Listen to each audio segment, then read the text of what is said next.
അപ്പോൾ ഈ വ്ളോഗിൻ്റെ സ്പെഷ്യാലിറ്റി എന്താന്ന് പറഞ്ഞു കഴിഞ്ഞാൽ അന്ന ഇന്ന് തിരിച്ചെത്തും. അന്ന ഫ്രാൻസിലാണ് ഇപ്പോൾ. ഫ്രാൻസിൽ നിന്ന് ഫ്ലൈറ്റ് കയറാൻ നിൽക്കുകയാണ്. അപ്പോൾ അവിടെ എന്തോ ഫ്ലൈറ്റ് ഡിലേ ആയിട്ട് വെയിറ്റ് ചെയ്തുകൊണ്ടിരിക്കുക. അപ്പോൾ ഇന്നൊരു 5 മണിയാകുമ്പോഴേക്കും അവൾ എത്തും. നമുക്ക് ഒരു 1 മണിയാകുമ്പോഴേക്കും ഇന്ന് ഇവിടെ നിന്ന് ഇറങ്ങും. അയ്യോ ഗൈസ്, ഞാൻ ചത്തു. ഞാൻ ഇപ്പോൾ മിസ്സാഗയിലെത്തി. York Dale മോളിൻ്റെ ഫ്രണ്ടിലുണ്ട്. അന്നേരം ഫ്ലൈറ്റിൻ്റെ സ്റ്റേറ്റസ് ചെക്ക് ചെയ്തപ്പോൾ അത് 5 PM എത്തത്തുള്ളൂ. ഓൾമോസ്റ്റ് 1 hour ലേറ്റായി. അപ്പോൾ നമുക്ക് എന്തായാലും മോളിൽ കയറാം. നമുക്ക് നോക്കാം എന്തെങ്കിലും.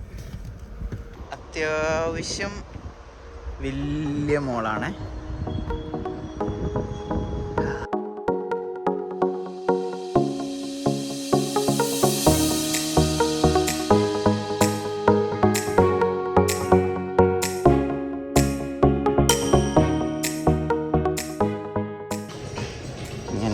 ഈ ബാഗാണ് വാങ്ങിക്കുന്നത് ഗൈസ്.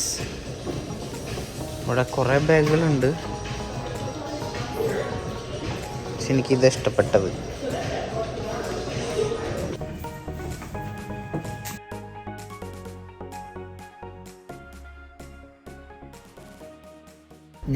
ഞാൻ കഴിഞ്ഞ വർഷം അന്നയ്ക്ക് ഇതേ കമ്പനിയുടെ ഒരു ചെറിയ വോൾട്ട് വാങ്ങിച്ചു കൊടുത്തിട്ടുണ്ടായിരുന്നു.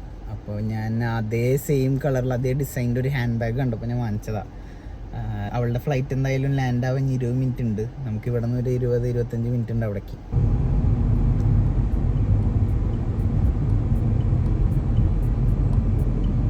ഭയങ്കര ക്ലോസ് ആയിട്ടോട്ടാ ഞാൻ പാർക്ക് ചെയ്ത് നോക്കണേ. ഇതാണ് അവിടെ പാർക്കിങ്ങിൻ്റെ അവസ്ഥ.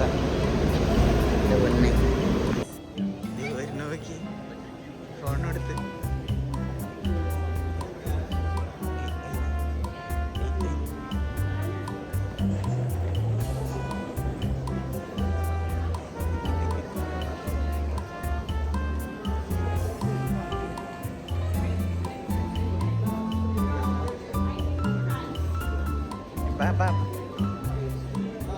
എങ്ങനെയുണ്ടായിരുന്നു ട്രാവൽ അന്ന?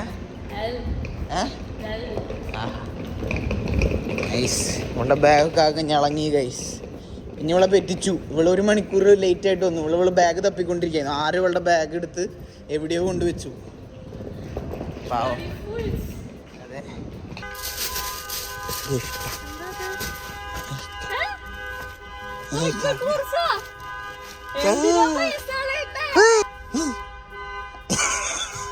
ചത്തിരിക്കാ പാവം ഗൈസ്. അവിടെ ടെസ്ലയാണ്. ടെസ്ലയിൽ സൂക്ഷിച്ചു നോക്ക്. എലോണ്ണ വെച്ചിട്ട് കട്ട് ചെയ്ത് വെച്ച് നോക്കാം. നോക്കി ഗൈസ്, ഇത് ചത്തു ഗൈസ്. ഞാനാകെ വയ്യാണ്ട, എനിക്ക് ആകെ കണ്ണൊക്കെ വേനെടുത്തു.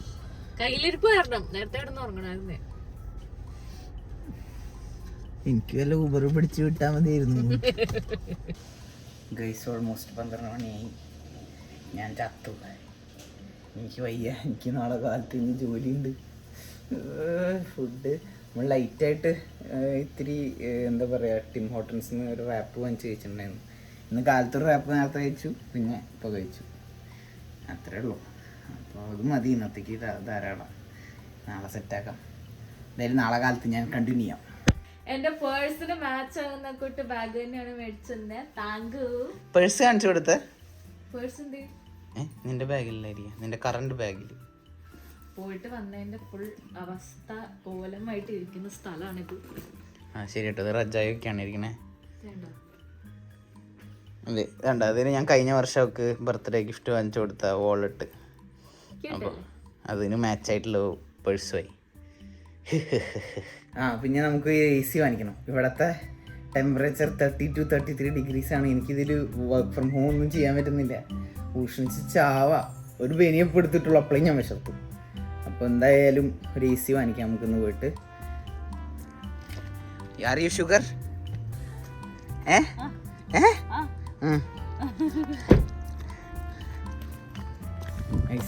നാട്ടിൽ ഇത്ര നാൾ മറ്റേ സൈഡ് ഓടിച്ചിട്ട് പെട്ടെന്ന് ഇപ്പുറത്തെ സൈഡ് ഓടിക്കാൻ പറ്റുമോ? ഓ എനിക്ക് കുഴപ്പമുണ്ടായിരുന്നില്ല.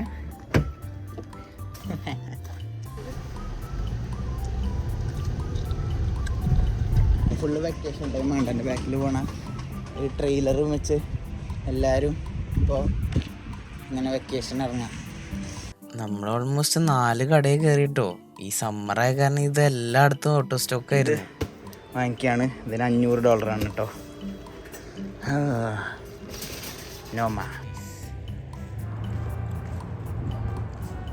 AC വാങ്ങിച്ചിരിക്കുന്നു. അപ്പോൾ ഗൈസ് നമ്മളെന്തെങ്കിലും ഫുഡ് കഴിക്കാൻ പോകും. AC ഒക്കെ എടുത്ത് വെച്ചു കേട്ടോ. AC ഒക്കെ വണ്ടിയിൽ എടുത്ത് വെച്ചിട്ടുണ്ട്. വണ്ടിയിൽ നിറച്ച് സാധനങ്ങളുമാണ്. എന്താ വെയില്, 30 ഡിഗ്രിയാ. എത്ര മണിയാണെന്ന് നിങ്ങൾക്ക് തോന്നണേ കാണുമ്പോൾ പുറത്ത്? എനിക്കൊരു ഉച്ചയായിട്ടാണ് തോന്നണേ, ഒരു 2 മണി അല്ലേ എന്നെ? നിനക്ക് എത്ര ഒരു ടൈം ഗസ് ചെയ്യുന്നു? 8 മണി. തെണ്ടി കറക്റ്റ് ടൈം അല്ലേ ഗസ് ചെയ്യാൻ പറഞ്ഞേ? രാത്രി 8 മണിയായി. 8 മണി കണ്ടോ തോന്നുന്നു. ഇവളുടെ ഫേവററ്റ് സ്ഥലത്തേക്ക് വന്നു പോകണം ഫുഡ് കഴിക്കാൻ. കെൽസീസ് ഫേവററ്റ് അല്ല, ഇവൾക്ക് ഇഷ്ടമുള്ള ഒരു സ്ഥലത്തേക്ക് വന്നു പോകണം കഴിക്കാൻ. ഹലോ അന്ന, എന്താ മടുത്താ? എന്താ മടുത്തേ?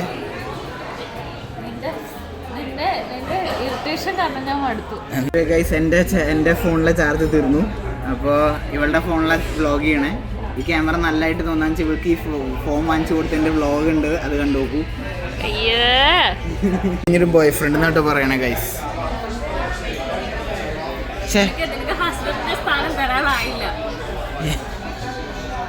നമ്മുടെ ഡ്രിങ്ക്സ് എത്തിയിരിക്കുന്നു. അവള് വന്നതേ അൺഹെൽത്തി ഫുഡിനോടാണ് ഏറ്റവും താല്പര്യം. പക്ഷെ കുഴപ്പമില്ല, അടുത്ത ആഴ്ച തൊട്ട് ഫുൾ ഡയറ്റിന് എടുക്കാൻ പോവാ. അല്ല എന്നെ കഴിച്ച് കഴിഞ്ഞിരിക്കുന്നു. ഇവിടുത്തെ ടോയ്ലറ്റ് ഉണ്ടോ ബിയറിൻ്റെ ഇതുപോലെയാ. എന്താ ഇതാണ് കേട്ടോ AC. ഇങ്ങനത്തെ AC ആണിത്. കാണുമ്പോൾ ഒരു ചെറിയ സാധനമാണ്, പക്ഷേ ഇതിൻ്റെ ഇങ്ങനെ ഒരു വെൻ്റാണ് വരുന്നത്. അത് നമ്മൾ പുറത്തേക്ക് ഈ രീതിയിൽ ഇട്ട് വെക്കണത്. ഈസി ആയിട്ട് നമുക്ക് വേണമെങ്കിൽ ഇവിടെ നിന്ന് എടുത്തിട്ട് റൂമിൽ കൊണ്ട് കഴിക്കാൻ പറ്റും. പോർട്ടബിളാണ്, നല്ല തണുപ്പുണ്ട്. 16 ഇട്ട് വെക്കണേ. പക്ഷേ ലുക്ക് പോരാ, ബെറ്ററാണ്. ലൈക്ക് നമ്മൾ ഫാനൊക്കെ വെച്ച് നോക്കുമ്പോൾ ബെറ്ററാണ്. കുഴപ്പമൊന്നുമില്ല. പക്ഷേ ഇത് ഇവിടെ വെക്കണോ റൂമിൽ വെക്കണോ എന്നുള്ളൊരു ഡൗട്ടിലാണ് ഇപ്പോൾ ഇരിക്കുന്നത്. ഇപ്പോൾ ഗൈസ് നമ്മൾ AC റൂമിലേക്ക് മാറ്റി കേട്ടോ. ഹോളിൽ വെച്ചിട്ട് ഹോളിൽ ഇരിക്കണ സമയത്ത് നമ്മൾ വേണമെങ്കിൽ ഹോളിൽ കൊണ്ട് വയ്ക്കും. അല്ലാതെ ഹോളിൽ വെച്ചിട്ട് റൂം വരെ എത്തത്തില്ല, കാരണം അത്ര വലിയ AC ഒന്നുമല്ല, ചെറിയ AC ആണ്. പിന്നെ ഇവിടെ എന്ന് പറഞ്ഞു കഴിഞ്ഞാൽ നമ്മുടെ മറ്റേ ഇതില്ലേ, ഈ സാധനമില്ലേ, ഈ സാധനത്തിലൊക്കെ AC തൂക്കി കഴിഞ്ഞാൽ മതിലോടെ പൊളിഞ്ഞു വീഴും. ഇവിടെ അപ്പാർട്ട്മെൻറ്റ്സിലൊക്കെ മിക്കതും ഇങ്ങനത്തെ AC തന്നെ ഉപയോഗിക്കുന്നത്. അല്ലെങ്കിൽ പിന്നെ ജനലേറെ മറ്റേ വിൻഡോ AC ഇല്ലേ, അതാണ് ഉപയോഗിക്കുന്നത്. അപ്പോൾ വിൻഡോ ACനെ വെച്ച് നോക്കുമ്പോൾ ഇതാണ് കൺവീനിയൻറ്റ്. കാരണം നമുക്കിത് ഏത് റൂമിലേക്ക് വേണമെങ്കിലും മാറ്റാൻ പറ്റും. പിന്നെ ഫ്യൂച്ചറിൽ നമ്മൾ വേറെ വീട്ടിലേക്കൊക്കെ മാറുമ്പോഴായാലും ഇതായിരിക്കും ഇത്തിരി കൂടി കൺവീനിയൻറ്റ്. എന്തായാലും ആ കാര്യം പറഞ്ഞുകൊണ്ട് നമുക്ക് ഈ വീഡിയോ ഇവിടെ അവസാനിപ്പിക്കാം. ചെറിയൊരു വീഡിയോ ആയിരുന്നു, എല്ലാവർക്കും ഇഷ്ടപ്പെട്ടു എന്ന് വിചാരിക്കുന്നു. നമുക്ക് വീഡിയോ വേറെ ആളെ കൊണ്ട് എൻഡിപ്പിക്കാം. ഒരു മിനിറ്റ്. ഹലോ എന്നാ ഈയാ വീഡിയോ എൻഡ് ചെയ്തേ? ഇതാണോ എൻഡിങ്? ആഹാ, നല്ല എൻഡിങ് ആട്ടോ ഗൈസ്. എന്തായാലും അടുത്ത വീഡിയോയിൽ കാണാം. ബൈ.